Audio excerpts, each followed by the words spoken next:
Long pause. Welcome to the newest edition of 42 Stories Anthology Presents. We are going to have a special guest today. Tatiana, welcome. Thank you. It's nice And to be here.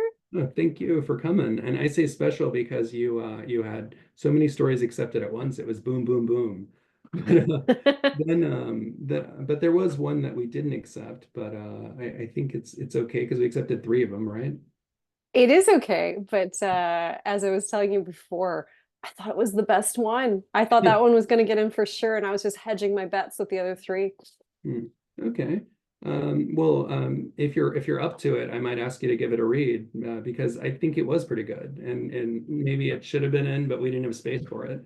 So if you're up to it, but I'd be happy to read it. okay. And yeah, I think you're right. I think like there's so many things, and so many writers know that acceptance and rejection are highly subjective and based on a million factors outside of the story's purview. But anyways, so this was the one story that I submitted under my actual name, Tatiana Tomljanovic. It's called Afraid But Not Alone, A Boy and His Horse. Heart hammering, he gulps, grips the leather pommel, and swings his leg up and over the great lumbering beast. The pinto shifts beneath him. Fear tightens his gut. 7 years old and already a cowboy. He straightens, touches heels to flank, and is gone. It's not coincidental that I asked you to read that and popped on a cowboy hat before we started. Yeah, so you told me you're from Texas, and I Yeah. told you I'm from Calgary originally, and they're both cowboy country. And I'm just realizing that I think when I submitted, because it's been a few years, my son was 7 when I Oh, submitted this. hmm. Yeah, obviously I was channeling something there. It's a great story. I think it's adorable. But Yeah, it's kind of a nice image, I think. yeah, as far as your other three goes, before we get into them, I'd like to let the viewers know who you are. Why don't you tell everyone your bio? I don't remember my bio. I'm sorry. I don't That's have it okay. memorized. But Or well, not exactly your 42 word bio, your okay. just general bio. It doesn't have to be 42 words. Well, Okay, so when I submitted these stories, I was quite new to fiction writing and hadn't really decided on my pen name or what I was going to go by, whether it was my actual name or some version of, and decided to go with TL Tomljanovic. Those are my initials. So that's what I publish pretty much everything else under. Um, and let's see, I'm a freelance writer. I live in the Greater Vancouver area of Canada. I've had words in many wonderful and beautiful literary magazines over the last few years. And before that, I was and I still am, that's how I make my money, a communications professional. So I do write for a living. But the kind of writing that I do is very different from fiction writing. Mhm. Okay. Yeah, I noticed on your website, which is I'm not sure if I'm going to say your name right, Yanovich. Yeah, that is perfect. Oh, okay. If Yeah. you go to tomljanovic.wordpress.com, you'll people can see all of your publications. You have a National Flash Fiction Day thing there. Looks pretty good. Literary stories, commuter lit. Yeah, you have a lot going on there. So definitely recommend people check it out. And I like I the love essay that. literally stories. I'm just plug. If you haven't submitted to them, Hmm, lovely editors. that's Always respond, personal response. wow, that's good advice. Yeah. Yeah. Are the rejections personal and very The personal? rejections are personal. They rejected me, Oh, I want to say 4 or 5 times before I got in. I got in like 2 or 3 stories now, I think. And they actually like repurposed them, like brought them up again for like a Christmas special. And they just Hugh, Leia, and Diane, they're yeah, personal rejections are very rare, I yeah. think. Hmm. And in particular, a personal rejection from Hugh for a story that I adored, and he said it was good, just wasn't good enough, or not good enough, just wasn't right for their magazine. Hmm. Um, kept me going. And I submitted that story to a fairly prolific and highly regarded magazine that actually paid me money for that story. So, Awesome. but if he hadn't said that, I don't know, I might have died a little inside and rejected the story or edited it out of, you know, um, insecurity. Yeah, you can't ever take rejection personally. It's No, no, but that's a hard lesson to learn. yeah.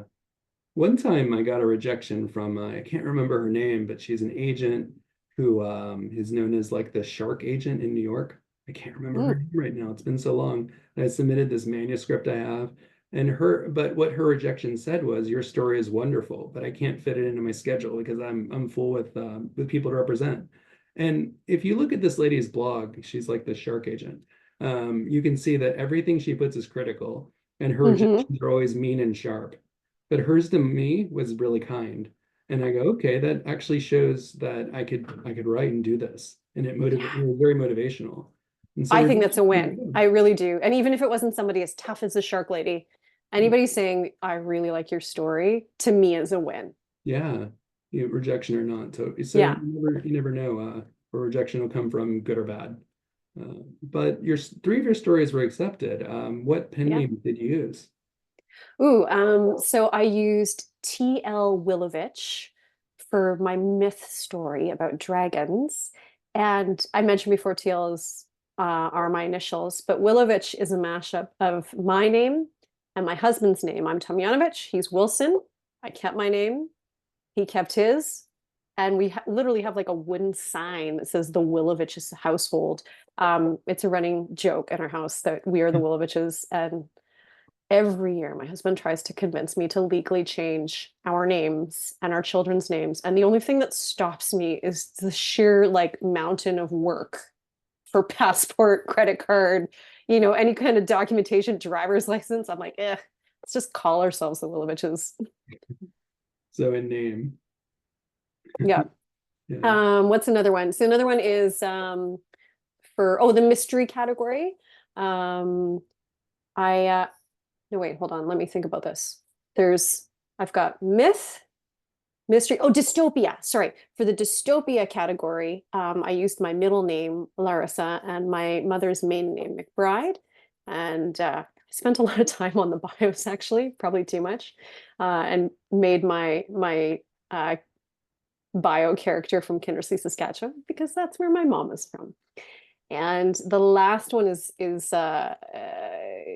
deeply personal.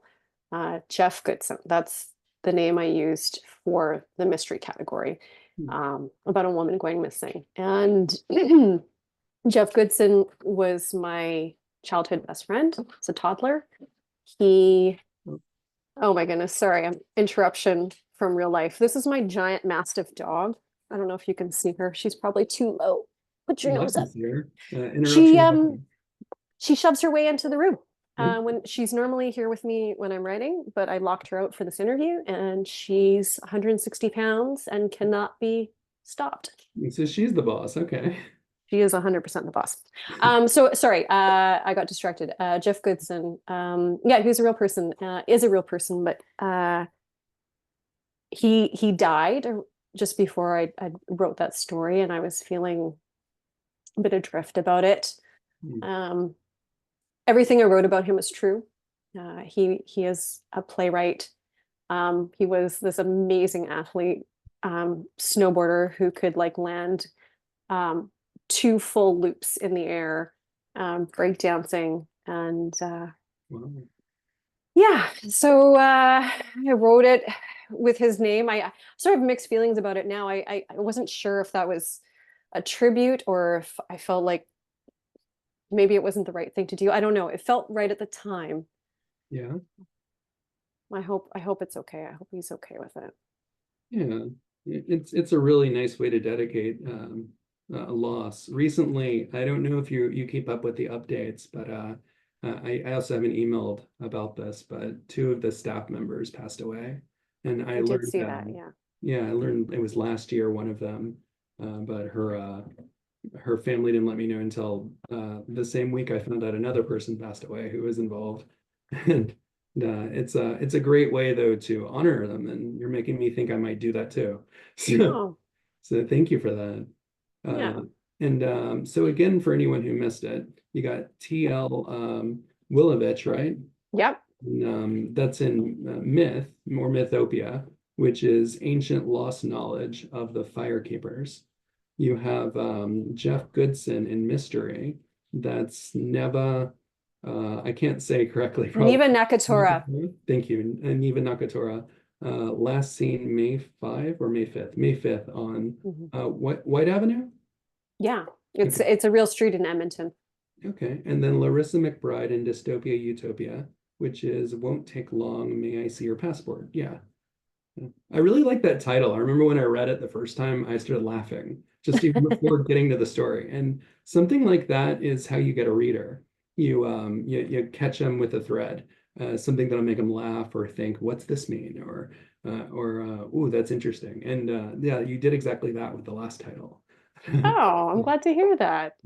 But yeah, all the stories are great, and I think that people should keep their eyes peeled for them. Thank I'd like you. to ask more questions, and then you said you're in Canada. Okay, now, how's the weather over there? Yeah. It's okay right now. It's actually kind of a weird, wet September for us. I mean, so I live on in the Greater Vancouver area, or as it's known here, Raincouver. So it does rain a lot. We're in a rainforest area. But it usually starts like later in the year. But I don't know, I think around the world too, it was a weird summer, uh, cooler than usual. It was a really cool, wet spring. And we've had so many heat waves that it was just so unusual. So feels like fall here. Leaves are already starting to change. Oh, okay, so it feels like fall, but it's summer. That's better than it feeling like summer during summer, because it could get pretty hot sometimes. Yeah, I actually hate the heat. I sometimes feel like I love traveling, but when I travel, I'm always reminded that I really like the weather where I am, and I kind of hate the weather in most other places. It's always too hot for me. Okay. So in your writing space, is it how's the weather there? How do you keep it in your writing? Oh, I have a nice writing space. I wish I could like pick up, sorry, but I don't have a laptop or I'm not on my phone right now. I'm on a giant desktop computer, but I have like my dream office. And Oh, as a child, I loved Beauty and the Beast because, Belle had that library. And I always wanted to have this library, this giant library. yeah. Now, I'm not in the library, but I do have these great big bookshelves on either side of me that you can't see. And up above, with all of my books. And I've got like things from my travels. And I've got this giant old wooden maple desk from like the 60s that my Oh, parents bought for me. It's a monstrosity. I've taken it with me every move. It's such a pain in the ass. mm. Um, yeah, it's a good space, and I actually have an office. I mean, it's shocking, but when my husband and I bought our house, we'd been renting for a long time, got this house, it had an office, and I got to have my own space. I could imagine you lugging around this 1970s maple hardwood desk everywhere you go. And just It's look at this desk I got to everybody. it won't fit through a door. We have to take it apart. And Uh, then like, yeah, it's so it looks like something like an accountant would have or a lawyer. So someone can sit on the other side of the desk for me, and I never have that. this desk sounds epic. If you get a chance, could you take a picture of it and I'll include it in the blog version of this interview. Oh, I will. And I won't, you know what? I'll also do you guys a favor. I won't even tidy up. I'll leave it like super messy like it is right now, That's covered in perfect. stuff. Yeah, Yeah. I think that'll capture the writer because people clean it up way too much for social media. Oh, yeah, this is not social. Look at this pen I just got Yeah. for Halloween. This is my Oh, pen. No, it's not classy in social media cleaned trust up me, for I'm not sure. clean either. Next to me, I got this pen case. And Oh, next to that is something I got from Texas that I keep around. that's cute. Okay, now I'm just gonna do like a mommy What else is thing. it? I got like Oh, kid stuff oh, that's so on my cute. desk that makes me feel good. Yeah. Yeah, it's great. Yeah. Well, who drew that one? My The daughter drew or painted, it's a watercolor, the hearts with I love you. And then the little mason jar was a Mother's Day gift from my son. so sweet. He's a couple years older than my daughter, and it's filled with little messages of things he loves about me. It was a Mother's Day gift, and I will say it was teacher prompted. As lovely as it is, my son, 11 years old, did not come up with this idea on his own. Oh, well, that he'll come up with ideas later, maybe. He get inspired, Maybe. inspired. Uh, let's start this interview with some icebreaker questions. I'm always asking people about food and drinks they like. And I'm really curious about someone from Canada, your taste. Mm. Just like about food in general? Yeah, yeah. What are some foods, Oh drinks you gosh, like? I like how many hours do we have? Because I really love food. I really, really love food. Okay, as someone from Canada, let me try and think of it from a Canadian perspective.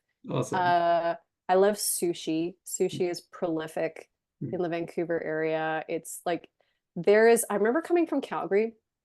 This is gonna make Calgary sound bad, and I love Calgary. There's so many great things about Calgary and so many great people. But Calgary has a lot of liquor stores. Okay. There's a liquor store on every corner. Well, we moved to the Lower Mainland, as it's known here, because Vancouver, kind of like New York, has all of these outlying municipalities that all butt right up against the actual city of Vancouver. So people from here just say I'm from the Lower Mainland or I'm from Vancouver, when in fact they're actually from a whole different municipality. And it took me about 5 years to figure out the actual geographic like lines, because there's what people consider themselves from as a community, and then there's the like legal municipality borders. Hmm. Anyways, long way to say there's a sushi joint like every block, and some blocks you'll have like 3 sushi places in like one little like strip mall. It's insane. Wow. Yeah. It sounds like it. So I love sushi. I love anything that is bread related, bakery related. Croissants are like my weakness. Coffees, cappuccinos. Um, I drink wine. I cook a lot. My husband and I cook a lot at home, and we love it. And we've gotten to this point where we're so snotty, with the exception of sushi, we think we can make everything better than in whatever restaurant we're going to. Okay. Well, it's since it's the season, I recommend that y'all make what I just made last night for my fiance, which is zucchini fries. You take eggs Ooh, and you mix it's eggs and totally kind of vegan. I'm not a vegan, but the eggs aren't vegan, but everything else might be. And yeah, I've okay. heard the recipe kind of is you use Parmesan and then maybe it's not vegan at all. I don't know why the person put vegan on the recipe on YouTube, but you can look it up. Maybe they consider it vegetarian, but Yeah. even then you're using, yeah, if It's- you're using eggs. yeah. I have no idea why they put vegan on the recipe. It's not at all. It's telling you like Parmesan eggs. Wait a second. No. Why'd they put that at all? But yeah, it's on YouTube. You can look up zucchini fries and it's I a will look it up. That sounds really great good. summer treat. Yeah. But Yeah, I like zucchini. you also mentioned that you like sushi and living in Japan. I could tell you by experience that I thought sushi was great until I came here. And even I went to a convenience store, 7-Eleven, Hmm. and that was the first time I had sushi in Japan, better than anything I had in Texas. Yeah, I believe you. And I've never been to Japan, so I have no basis of comparison. Um, but I don't know. I think Vancouver has some good sushi. I feel like I guess you'd have to come here, or you'd have to ask someone who's Japanese that has also been to Vancouver to like verify. All right. A couple of my friends have been to Japan and live in Vancouver. I can ask them for sure. Ask them. Yeah. Although if they're like, ugh, it's terrible. Don't tell me. I don't want to know. Yeah. All right. And I don't know where exactly he is, but my advisor works for my dissertation, works in Yeah. Brock University. I'm not sure where that is exactly. Brock University? Yeah. I believe that's out east. Okay. I want to say Ontario, but I'm not sure. Yeah. So anyone from the west, Okay. Saskatchewan, Alberta, BC, when we say out east, we Hmm. mean Ontario. Okay. Just to Yeah. clarify, because I know that's actually kind of middle, a So I'll little ask him about this. Canadianism. Yeah, the middle. Okay. Thank you. Now I know more about Canada than before. I knew all the Uh, names, but not geographically. So it's pretty cool. yeah, Canada, it's a big country. It's sometimes unfathomable how big it is. I think the best way for me to think about it is I think about the States. And Hmm. when I go to the States, I'm shocked by how much um nature there is, like the size of the forests and the fields. Because whenever I think of the States, I think of it as just completely covered in people, like completely populated. And so when I think about these huge areas of wilderness in the States, I think, well, if that's what the States is like, then what's Canada like? Because we have a far smaller population, and it's all just along the southern border Hmm. and up along the coast. There's very few people that live in the middle and up north. So it's just huge, huge stretches. I remember talking to somebody, I want to say they were European. I can't remember which country, I'm sorry to say. I want to say maybe Germany. And I was trying to describe to them how far it was away to drive from like one city in Alberta to one city in BC, because they wanted to gauge. I'm like, well, no, it's pretty close, Alberta to BC. He's like, well, how close? I'm like, well, it's about a 12-hour drive. And his jaw just drops. And that's like 12 hours going 110 on a highway. Yeah. 110 kilometers, I should say. Thanks for clarifying. I'm so used to kilometers here now, but they use miles in the States. Yeah. But yeah, that's the same reaction to people in Japan when I tell them how far everything is in Texas, because you could actually fit Japan into Texas. Yeah. Yeah, and they don't realize that. And then I tell them something like going to work took 3 hours when I was living there, and they go, what? But then I ride a train 2 hours, so it's not a big change. Oh, wow. I guess you got a lot of stops. Yeah. Something that surprised me, by the way, you mentioned surprises, but what surprised me when you sent in kind of the questionnaire I sent about this interview was your list of movies and shows you like. Because if I put down mine, they'd be the same. And Oh, so, really? yeah, and so I went, wow, you sound really cool because these are two shows that I loved while I was a kid. So could I ask about those? Absolutely. I'm assuming you're referring to Buffy Yeah, and Star and Trek. Star Trek Next Generation. Ah, yeah. I mean, I think we're kind of the same vintage or Hmm. close to, perhaps. I think I might be a little bit older than you. I'll be But 42 in January. you'll be what? 42 in January. Oh, Yeah. okay. So very close then. I'm 43. Oh, And yeah, I grew up on Star Trek Next Generation, watched it with my family. I mean, I adored Jean-Luc Picard. I wanted to be a starship captain. I quoted to this day. Like I think about it and it just makes me feel, I don't know, happy and hopeful about the future. That's what that show gave me. hmm.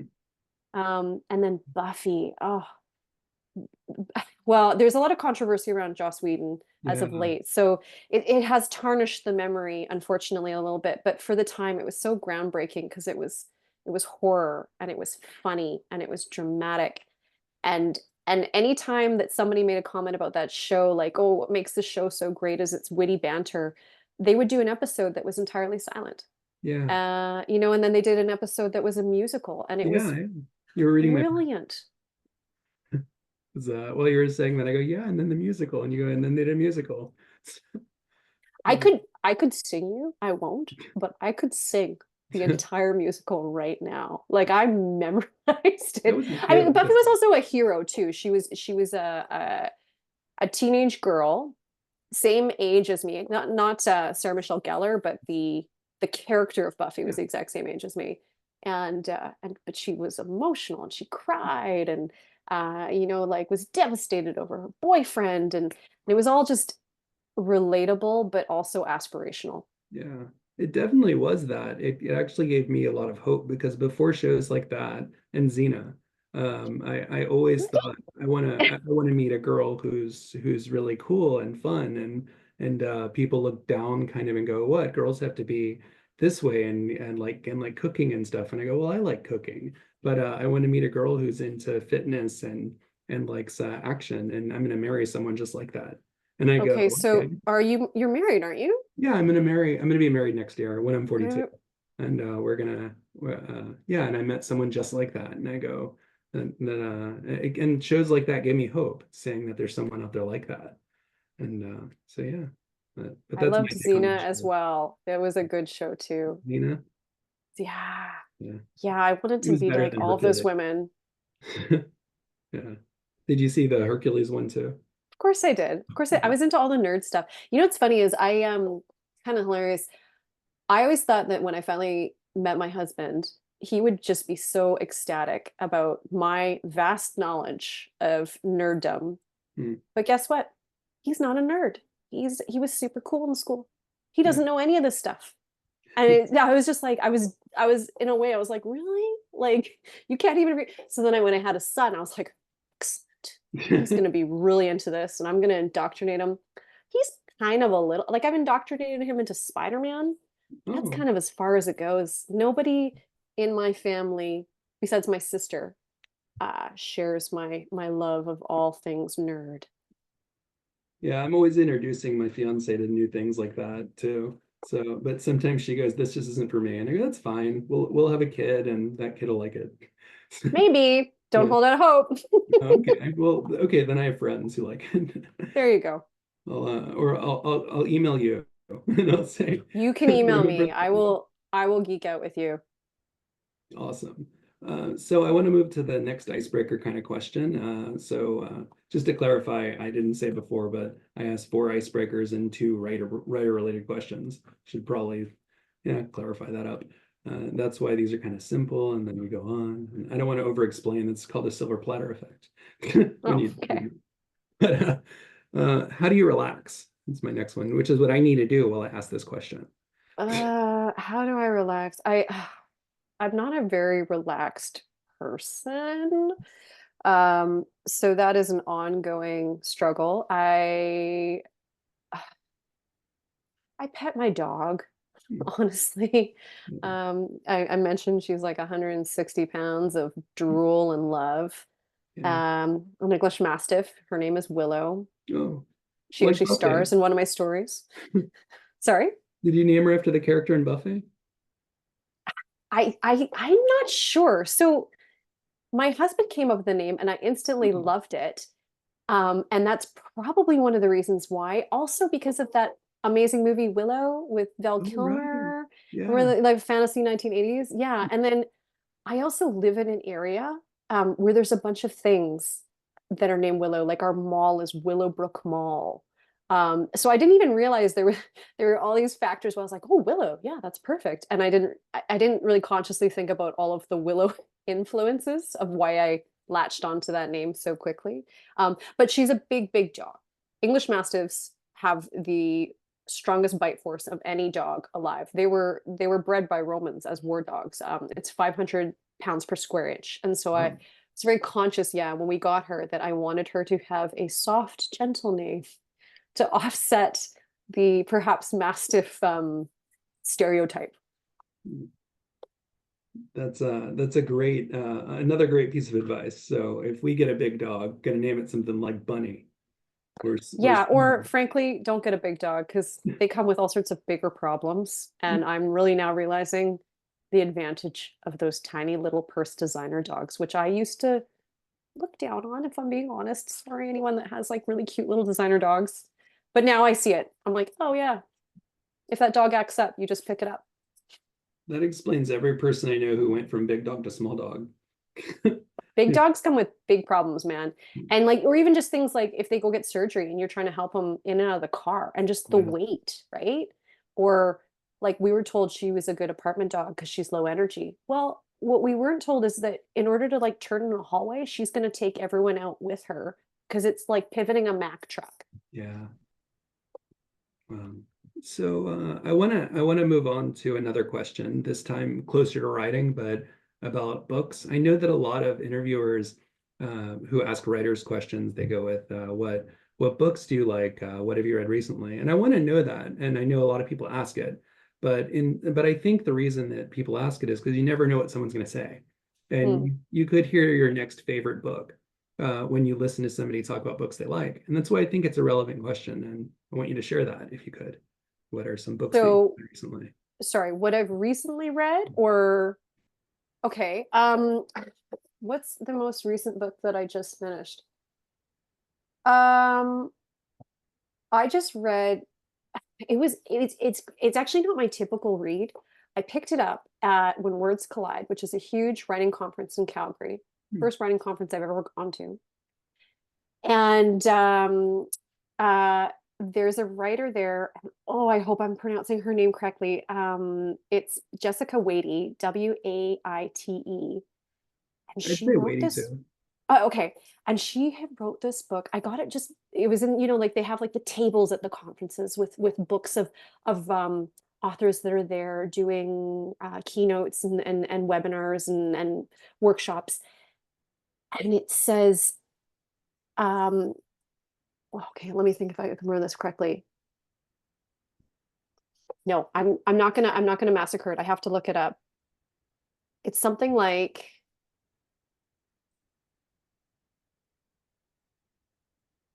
sorry, bear with me. I know this is dead space, No, no worries. but So, it's such a good title. I don't wanna, here we go. The Widow's Guide to Dead Bastards, okay. a memoir. Yeah. She's a Calgary writer. Yeah. She's around my age when she originally wrote this, living her life. She's got a 9-year-old son, and she gets a call that her husband is dead. He died of a heart attack while on a business trip. And she is a stay-at-home mom. Uh, so after the funeral, she gets a box of his effects and discovers that he had a prolific porn stash. Oh, He was spending tons of money they didn't have. He was cheating on her. um, It's so juicy. It's like, it's hard to believe it really happened. And she writes this book about sort of the journey of like going through finding this out and going through grief, and having trouble reconciling when she can't confront the husband. And it's written, it's funny and it's poignant, and it is not an attack, despite what the name makes it sound like. It ends up being quite spiritual, and I'm not a particularly spiritual person, hmm. but it's just so good. Do yourself a favor, go get it. Go get it from like the library or get it for free with your like, Libby app or whatever, but it's just really good. Okay. So, that's you said I can remember the name. Uh, The just Widow's Guide to I Dead got it. The Bastards. yeah, The Widow's Guide to Dead Bastards. I'm gonna definitely check that out. It sounds great, what you described. Sometimes some good drama can really get my head out of writer's block. But Well, and it's memoir. It's all true, which is kind of the craziest part. yeah, I've only gotten writer's block though since working on my dissertation. When I wrote creatively, I could just go and I'd write outlines Oh, and just like get it done. I'd do like you might see like a yellow note behind me of a note about writing, but yeah. it's just I what can't read it though. yeah, it says just something about write. It's maybe the word write. I don't remember, but at any rate, I just do things like that to remind me to write, and so I never got it when I was writing creatively. How about you? All the time. So I mentioned before that I write professionally, but it says communications professional. So I'm writing things like articles for trade magazines that are profiles of people for businesses. It's not journalism. There's always an angle and a slant. I write annual reports and newsletters and things like that. And I get paid for that, and there's a deadline, and I always make my deadline. Um, Great. so yeah, it's interesting about writer's block. I've heard a lot of people say it's a myth, and I understand what they mean by that because I've managed to surpass any sort of writer's block when it comes to my paid work. It comes to my creative work that I'm doing for me, fiction writing. Nobody cares or expects me to do it. It's just for me. Uh, I'm often stalled out. I had a good writing period from 2020 to 2022. And then from 2023 to pretty recently, I just stalled out. I just barely wrote anything unless I was forced to by paying fees to a writing competition or some other sort of obligation that I felt like I had to meet. But if it was just for me, I just stopped. I think there's a fear of failure there. I think there is maybe some burnout and some like, well, what am I doing this for? Who am I doing this for? Why am I doing this? So yes, I'm the complete opposite of you. I struggle far more with my creative fiction work. Oh. Well, outlining really helps me the most, but with what you were saying, I heard a lot about finding a target audience, and not to kind of promote this channel, what I'm doing, but one of the other people I interviewed, Hugh, talked about finding your target audience, and Hmm. that'll draw you out of writer's block the way you're describing it, I think, if you jive with that advice that he gives. It's It's interesting because that's a very communications PR angle is you, whenever you're communicating a message, you need to know who you're communicating it to. otherwise you just get lost. You get lost, yeah. So you need to know what message you're sending, but it's also the delivery method of that message. Hmm. If you know who your audience is and where they are, you know how to send that message to them. Yeah, absolutely. So when you started writing, how did it begin? Was like your first story published or anything? It was. It wasn't the first thing I got published, but the very first story that I wrote was actually the one I mentioned about selling it to. It was to Carousel magazine, which is a it's so sad because they actually just shuttered. But Oh, they'd been a magazine, a literary magazine in Canada for over 20, I want to say even 30 years. It used to be in print and then they went to online and then eventually closed.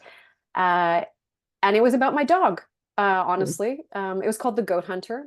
Um, and the goat hunter had a mastiff, lived in the wilderness, and was dogged by death, both past and imminent.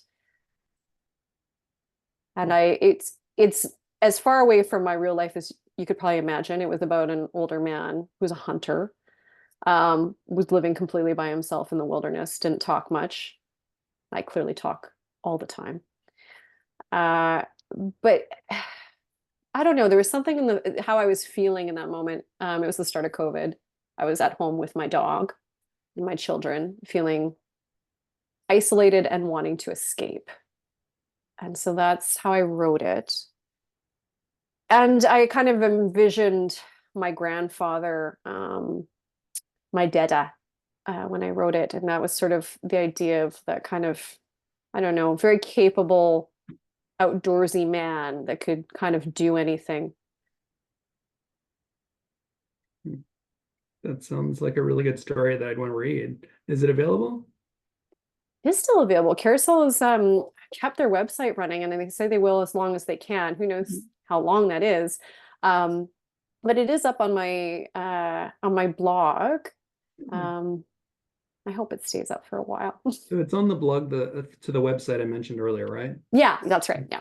It'll also be in the description of the video. Where else can people find you on social media along with your website? Why don't you remind everybody of your website too? Oh, yeah. So it is. I should have this memorized, but I don't. I just Google myself every time. Uh, Okay, so it's on WordPress. So it's my last name, Tomljanovic. .wordpress.com. And yeah, it's got everything that I've published. It's got a few favorite stories in there and kind of an about me. Although I think you probably heard way more about me in this interview than you will get from the blog. Yeah. Until then. Oh, and I'm on Twitter.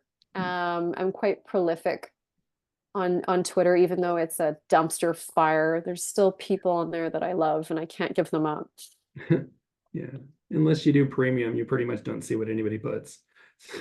No, it's really honestly, it has really died off. There are times I'll post things and I just don't see any traction. But if you want to follow me, I will respond. I'm at TL Tomljanovic. And then with my other social media, I have started going on Instagram a bit.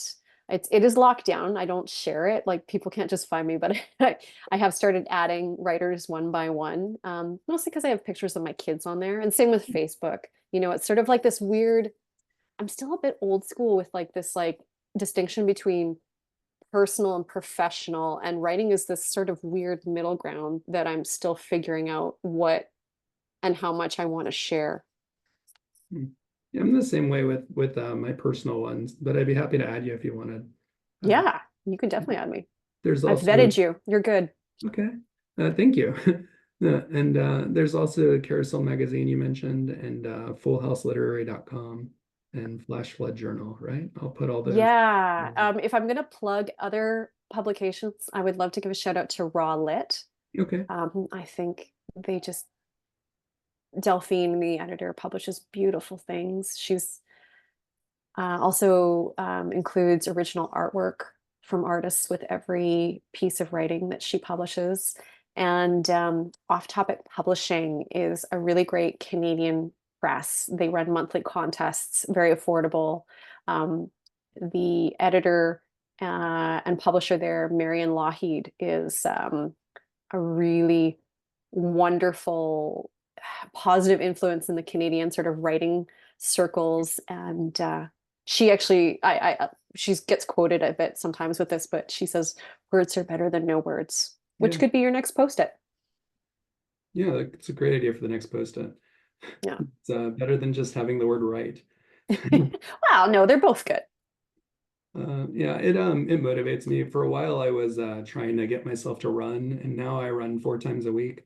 But before, I had it on a post-it. It just said "run," and it reminded me in the mirror. And I'd look at it every morning, and eventually I did it. And then I threw it away. Now that I've Oh. written it there for my dissertation, I get on my writing for dissertation stuff. It's kind of like a subconscious note to self. Mm-hmm. And when you see the word, it'll impact you over and over until you do it. For me, but Yeah, I think there's something to that. before I let you go, could I show you something new that I started for the anthology? It's a website. I'm thinking of putting in the background like a logo from the anthology, which is like 42 squared logo. And Okay. I started a shop, and I'd like to show it to you to get your opinion and maybe suggest something I should put up. It'll only take a Show it minute. to me. All right, Let's awesome. see. Since we already like the same shows, I think maybe you'll understand my style. So here's the Okay. logo, 42 squared, because there's 1,764 stories. Yeah. Of course, but this is the one that I think is best because it has the whole title. The others just have the impact title, which is Book of 42 Squared. Mm-hmm, This is Book of 42 Squared, and then 42 Stories Anthology Presents. So it has everything. And so that's the one I'll show you.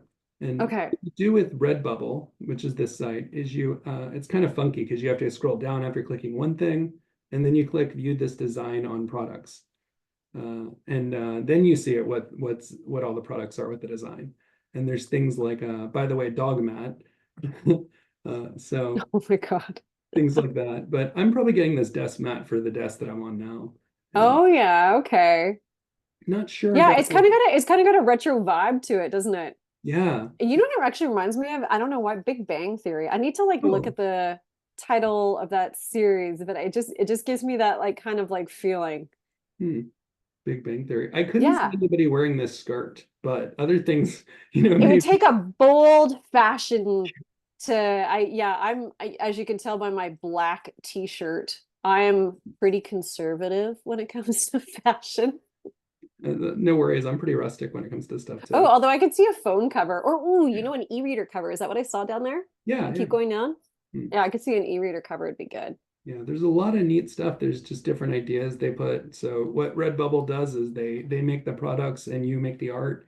They blend them. You could technically take a picture of your book and then put it on Redbubble and then sell products for the book and promote it. You Oh, don't pay it, yeah. you sell. So that's why I like them a lot. But what's really cool is if you're familiar with the theme, which is 42 from the Hitchhiker's Guide theme. I took that idea, but then went further with it with all these writers, 42 word stories. In Mm-hmm. the book, Hitchhiker's Guide, Douglas Adams has this thing with don't forget your towel. And so this tapestry thing is the closest thing to a towel I could find on the site, and that's why I used it. And Oh, so they didn't just have towels. That's funny. no, They have so many other things. but they have this towel, and I go, okay, maybe I'll put this behind the desk. I don't know. Yeah, Working on it. Yeah. totally. Anyway, yeah, if there's something else you see that you could recommend I put behind here, let me know. But yeah, that's what they have. You mentioned you like to cook. Here's an apron. I'm gonna probably get that. maybe not, but definitely I'm getting one of the mugs and probably I think a mug. I could see myself with a mug for like coffee, my morning coffee. Unfortunately, I have a lot of aprons that I never wear. I just mm, get dirty, I guess. yeah, that's why I'm iffy about it too. There's just one underneath my kitchen table that counter that I've Ooh, worn. the hardcover journal would be good though. Yeah, yeah. This is Your target audience, writers, I think could go for the journal. there's also a spiral one under the other logos, but this one's pretty cool. Yeah, because it splits. Hmm, yeah, and then you can clearly see how it says like 40 book of 42 squared, 42 stories anthology. Yeah, Hmm. pretty clear. Anyway, thanks for taking a moment to look at that, and I'm happy to get your advice on it later. And Thanks for sharing. and thank you for your time. It was a Oh, thank you. You put up with me fun like experience. rambling. No, it wasn't rambling. I think we had a great conversation about writing, and we got to the heart of a lot of things that make you a writer. And thank you for sharing that with me. Yeah. It was my pleasure. Thank you. Thank you for putting this anthology together. I can't wait to see it.